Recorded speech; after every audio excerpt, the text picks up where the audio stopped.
setelah kita memecah penduduk dari kelompok umur 5 tahunan menjadi umur tunggal, nah data yang kita punya tadi, kita punya data penduduk dari umur 0 sampai dengan umur 80 plus.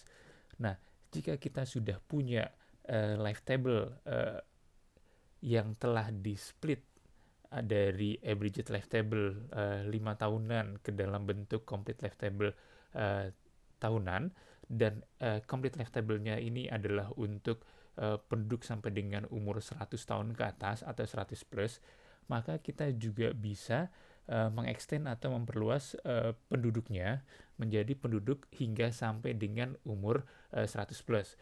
Jadi yang tadinya hanya 80 plus, kita akan memperluasnya.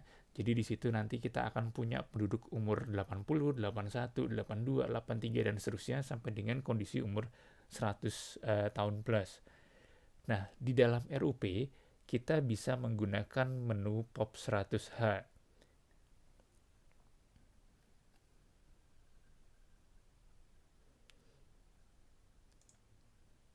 Jadi kita akan buka Excel-nya lagi.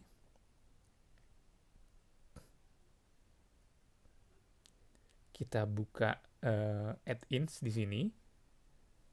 Kemudian kita pilih template di USCB Tools. Kemudian kita buka folder Approach Tools. Dan kita pilih file POP 100H.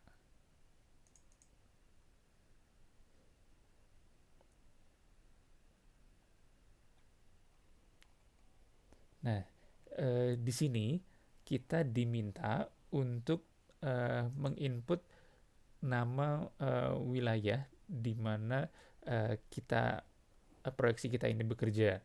Jadi kalau di sini contohnya kita menggunakan data Sulawesi Tenggara, datanya pada tahun 2010 karena hasil dari SP 2010. Nah, kemudian di sini kita diminta untuk memasukkan complete life table yang kita punya. Jadi kalau tadi kita sudah membuat complete life table-nya, maka kita bisa browse di sini. Jadi di dalam baris ke-6 ini kita klik browse di sini. Kemudian kita masukkan data life table yang sudah kita split tadi. Jadi kita kalau di sini file saya namanya ltsplt-new Sultra. Jadi ini adalah life table Sulawesi Tenggara yang sudah di split jadi complete life table dan sudah di extend menjadi hingga umur 100 plus. Jadi saya pilih LTSPLT New Sultra, kemudian saya open. Nah, di sini nanti akan ada tulisan seperti ini, letak atau lokasi dari dokumen complete life table yang kita punya tadi. Nah, kemudian di sini kita diminta untuk menginput jumlah penduduk berdasarkan jenis kelaminnya, laki-laki maupun perempuan. Nah, di sini penduduknya sampai dengan 85 plus. Nah, di sini kita bisa memasukkan data jumlah penduduk baik laki-laki maupun perempuan dari hasil splitting population menggunakan BIR-SP sebelumnya. Jadi di sini kita bisa buka file BIR-SP kita.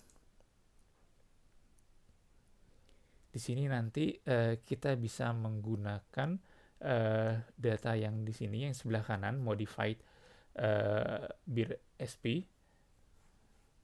Jadi kalau yang sebelah kiri ini adalah data aslinya, original, kemudian yang sebelah kanan ini sudah dimodifikasi. Nah, kalau kita lihat di sini, data kita hanya sampai dengan penduduk berumur 80 tahun ke atas. Nah, kita bisa mengkopinya. Kita bisa langsung copy dua-duanya, laki-laki dan perempuan. Sebelah kiri laki-laki, sebelah kanan perempuan. Kemudian kita paste ke dalam file POP 100H di sini. Nah, yang perlu diperhatikan bahwa tadi di dalam template POP 100 penduduk yang diminta sampai dengan 85 plus. Nah, jadi untuk yang 81 tahun ke atas, ini bisa kita hapus, kita delete. Nah, jadi untuk mendelete-nya tidak perlu seluruh barisnya, tetapi hanya isian input datanya saja. Karena nanti yang sebelah kiri dia akan menyesuaikan. Nah, setelah dihapus ini, maka penduduk kita ada sampai dengan 80 plus, sampai dengan umur 80 plus. Nah, setelah input datanya selesai, maka kita bisa klik extend population to 100 plus di sini.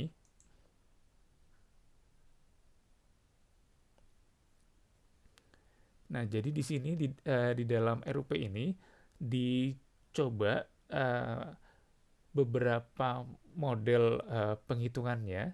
Jadi di sini ada menggunakan stasioner 80 plus, stable di 80 plus, 60, 79 dan seterusnya. Kemudian di sini model mulai dari umur berapa.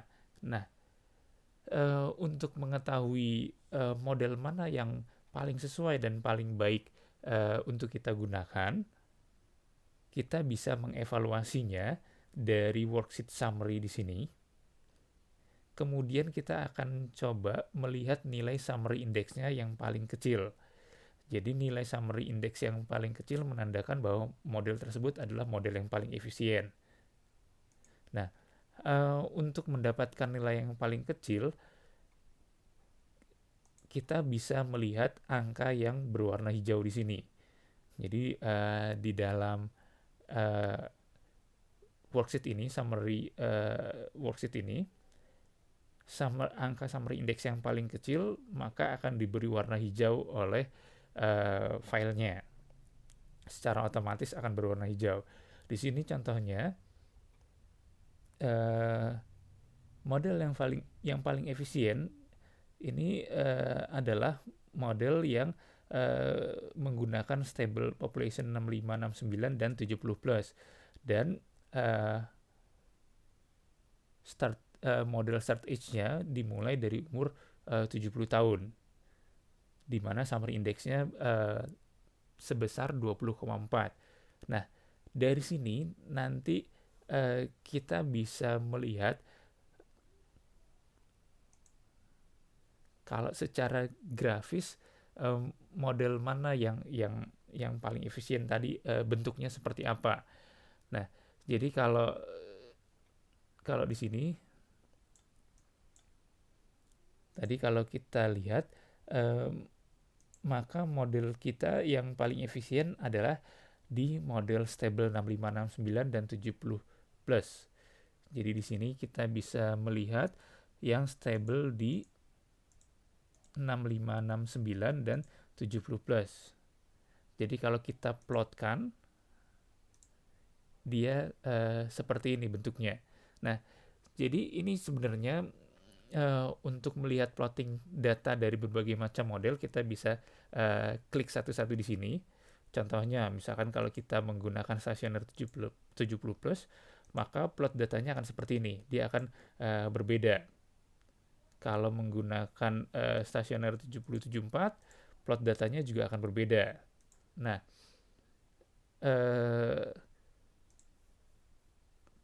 namun yang di sini yang kita gunakan adalah yang stable 6569. Kenapa? Karena tadi berdasarkan penghitungan di summary index di sini, dia mempunyai angka yang paling kecil, jadi dia punya efisiensi yang paling besar. Jadi kalau di plotting datanya, ekstrapolasi dari populasinya yang tadinya hanya 80, kemudian sekarang kita ekstrapolasi menjadi sampai dengan 100, model yang paling efisien kurang lebih plotting datanya seperti ini. Nah, jadi nanti di sini kita bisa ke worksheet final, kemudian kita pilih model yang tadi yang paling efisien, di mana kalau dalam contoh data kita adalah yang stable 65, 69 dan 70 plus. Oke, jadi di sini dia akan berpengaruh pada datanya nanti. Hasilnya Ini adalah hasil dari penambahan umur di 80 tahun ke atasnya. Jadi kalau yang sebelumnya kita hanya punya penduduk 80 plus, di sini dipecah 80 plus itu terdiri dari penduduk yang berumur 80 tahun, 81, 82, dan seterusnya sampai dengan yang berumur 100 tahun ke atas. Nah, jika sudah, kita bisa save datanya.